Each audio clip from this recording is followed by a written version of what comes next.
The rupees 30,000 price category for smartphones in India has been set on fire thanks to the introduction of two new smartphones, the Xiaomi Mi 11X and the iQOO 7.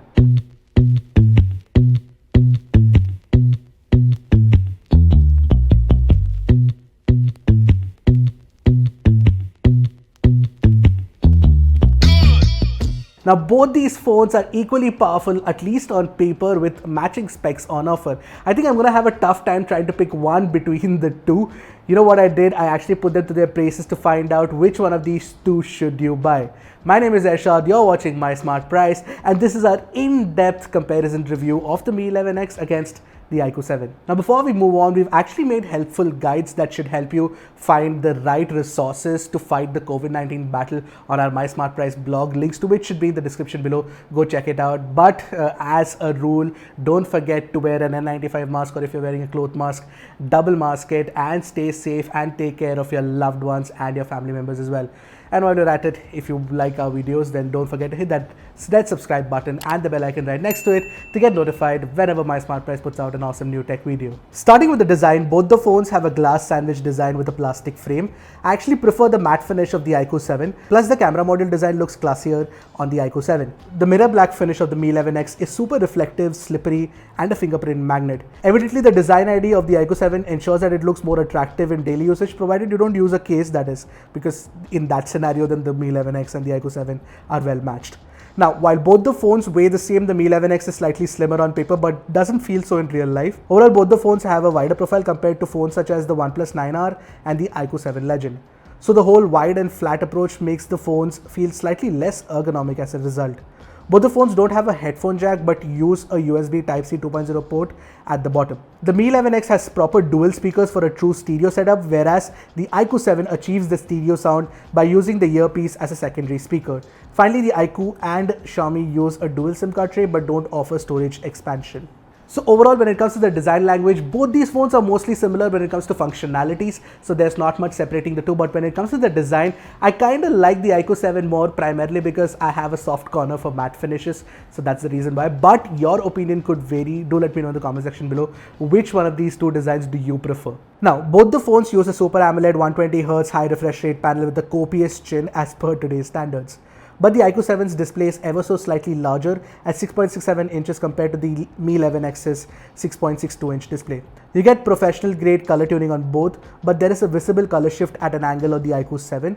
That is something we noticed on the iQOO 7 Legend as well. Also, the iQOO actually comes with shot sensation glass protection on the front, whereas the Mi 11X uses Corning's Gorilla Glass solution. Now, as far as brightness levels go, in regular high brightness mode, both the phones can touch up to 700 nits and are plenty bright outdoors.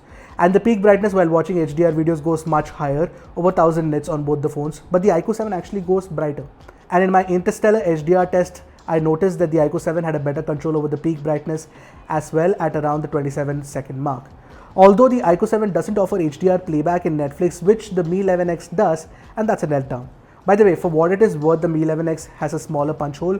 Now there's an interesting point to make here. The Mi 11X actually supports MEMC for videos, whereas the iQOO 7 actually has frame interpolation for games. The Mi 11X's MEMC implementation works with the video toolbox feature, and I must say I really like the clean implementation. It wasn't distracting like it is on a big screen TV and looked extremely fun on this small display. But the iQOO 7's MEMC implementation, where games that can run at 60 FPS such as COD Mobile and Genshin Impact are actually upscaled to 120 FPS with motion interpolation, was the most intriguing one. It actually works well, but I did notice some ghost touches. That is possibly because you try to hit the fire button exactly during the time the display is doing interpolation. But this happened rarely, and overall it wasn't as distracting as I thought it would be, and I genuinely enjoyed the experience. But yes, professional gamers might get irritated. Also, I did find it odd that iQOO doesn't offer MEMC for videos. To round off the experience, you get dual speakers on both, but the Mi 11X has a true stereo setup. Therefore, the spatial separation and the loudness is better on the Mi 11X, but that's only a slight advantage as the iQOO 7 sounds crisper and cleaner. Also, the iQOO 7 is better with earphone audio as it offers high-res support.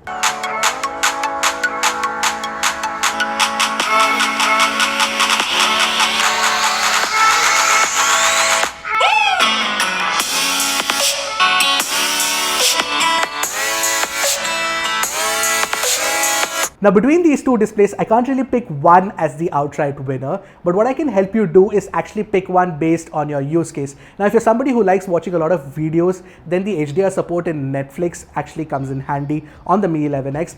Plus you also get that support for MEMC while watching videos, so that's definitely an advantage as well. Now for gaming, the iQOO 7 could actually be better, primarily because you get that frame interpolation which I talked about, and of course the performance is also actually better, which I'll talk about more in the next section. Having said that, both these displays are not like they're bad for the opposite functions. So even the iQOO 7 is great for video watching, and the Mi 11X is good enough for video gaming as well. When it comes to performance, the iQOO 7 scores higher than the Mi 11X in AnTuTu, and when I ran the CPU throttle test, the iQOO 7 pushed the performance and heat without throttling much, whereas the Mi 11X does throttle a bit. Also with the cool 120 FPS upscaling in a few games, the iQOO 7 does have an edge in gaming as well.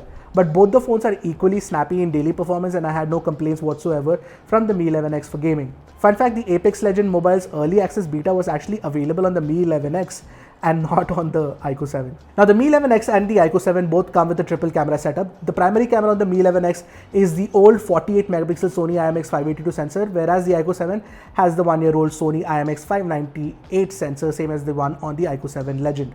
You also get a 13 megapixel ultra wide on the iQOO and an 8 megapixel unit on the Mi 11X. The tertiary camera is a 2 megapixel depth sensor on the iQOO 7, whereas it is a 5 megapixel macro camera on the Mi 11X. On the front, you get a 20 megapixel and a 16 megapixel selfie shooter on the Mi 11X and the iQOO 7 respectively. Here's a quick camera comparison to see how these fare. Starting with the sensor details, what I noticed is both the phones offer pictures that are plenty sharp. When you look at the center, you'll notice that the iQOO 7 offers natural looking crisp textures. The Mi 11X has sharpened the textures tastefully to make it look more detailed at close crop. And when you look at the details of the high resolution 48 megapixel crop, both the phones are equally matched. This round is clearly a tie. Dynamic range performance, especially highlight control, is better on the iQOO 7 compared to the Mi 11X. You can clearly see it from the two samples I have here for you. The IMX598 and Vivo's algorithm is working well to offer better dynamic range performance. But colors are closer to natural looking on the Mi 11X. The iQOO 7 tends to boost the reds, blues and greens to make it look more attractive. Most folks will actually prefer that. In the second image, the saturation boost actually ends up making the green lantern look teal on the iQOO 7.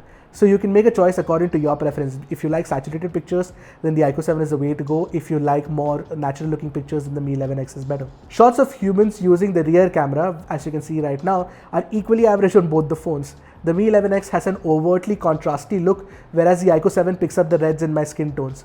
But the lesser evil of the two is the pixel-like look of the Mi 11X for human shots. But then again, the iQOO 7 offers crisper details. I don't know, both the algorithms need some work to improve human shots. Which one do you prefer?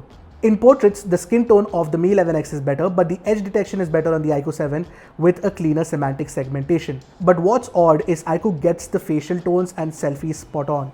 It looks extremely natural and crisp too. The Mi 11X has a much wider lens though, and it matches the look of the primary camera in human shots. Against the light, the iQOO 7 offers far better high dynamic range performance. So the iQOO 7 clearly takes the lead in selfies. This is also true for low light selfies. Although I'm still pretty irritated at the forced beautification in AI Super Night mode in the iQOO 7. But even without the night mode, the iQOO 7's low light selfies are crisper compared to the Mi 11X, which are generally soft. Having said that, in my selfie portrait test, the iQOO 7 really botched up the edge detection and semantic segmentation around my left ear. This could be an isolated issue, but it is an issue nonetheless, considering the Mi 11X has a cleaner crop. When it comes to ultra-wide angle shots, both are equally good. I couldn't really tell the difference between the two. But yes, you do get slightly crisper details thanks to more resolution offered by the iQOO 7's camera.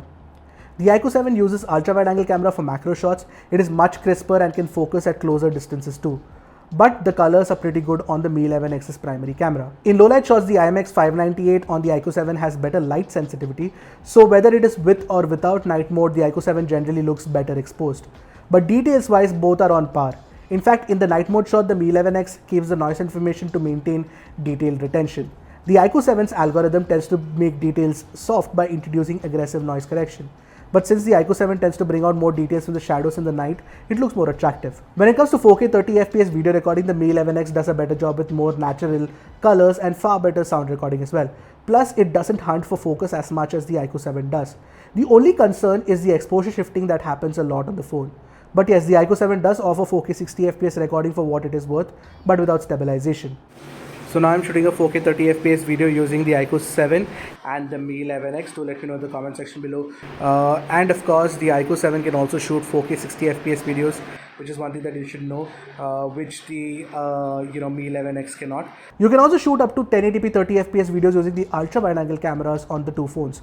When it comes to the details or stabilization or dynamic range performance, there is very little to tell the two apart, but the sound recording is obviously better on the Mi 11X thanks to the dedicated mic on the rear. Whereas the iQOO 7 does a better job of maintaining the exposure targeting with no shifts in exposure when you pan around, as you can see clearly on the Mi 11X. The Mi 11X can shoot up to 1080p 60 FPS videos using the front camera, albeit without stabilization, which definitely gives it an advantage there. But the 1080p 30 FPS videos offer better facial tones and dynamic range performance on the iQOO 7. Sound, on the other hand, is once again cleaner on the Mi 11X. Using the front camera, albeit without stabilization, which is available here in 1080p 30 FPS. Do let me know what you thought of the facial tones, the sound recording, all of that. Overall, the iQOO 7's cameras do have an edge, a slight one, very slight one, compared to the Mi 11X, because the Mi 11X also does get a lot of things right, mind you. The iQOO 7 and Mi 11X both have their own custom skin on top of Android 11, but I feel MIUI 12 is slightly more polished and feature-rich compared to FunTouch OS 11.1. MIUI offers option to bulk delete apps from the home screen and a lot of cool additions such as floating windows too. These are just a couple of things, there's a lot more actually. But both the operating systems do suffer from excess bloatware and unwanted notifications from the first party apps.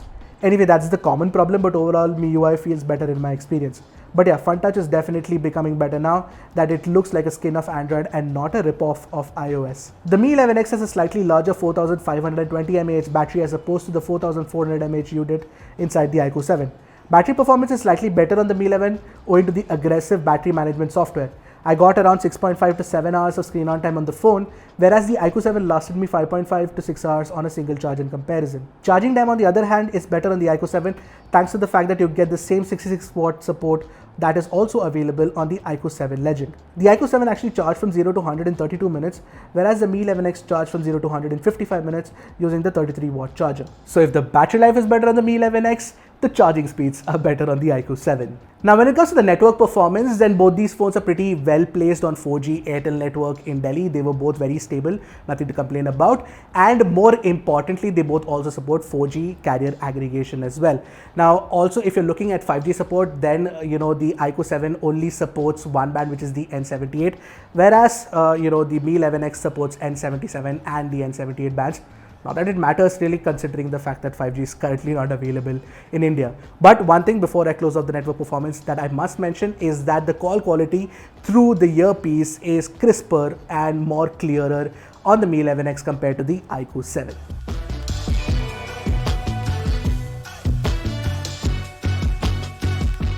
Now, in the end, I can't really pick one phone as the outright winner. I'm still on the fence about that. Having said that, if I were put on gunpoint and asked which one would I pick, then I would actually prefer the iQOO 7 slightly, primarily because it offers better dynamic range in the primary rear camera performance, and also the gaming performance is better on the iQOO 7 compared to the Mi 11X.